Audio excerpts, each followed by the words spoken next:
Hello everyone! In this video, I'll guide you on how to fix the code execution cannot proceed because Steam api64.dll not found error, so you can launch your game without any problems.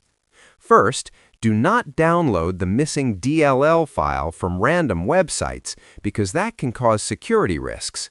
Instead, open Steam and verify the game files to automatically restore the missing file.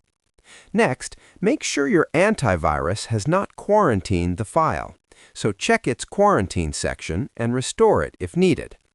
After that, add your game folder to the antivirus exclusion list to prevent future deletion.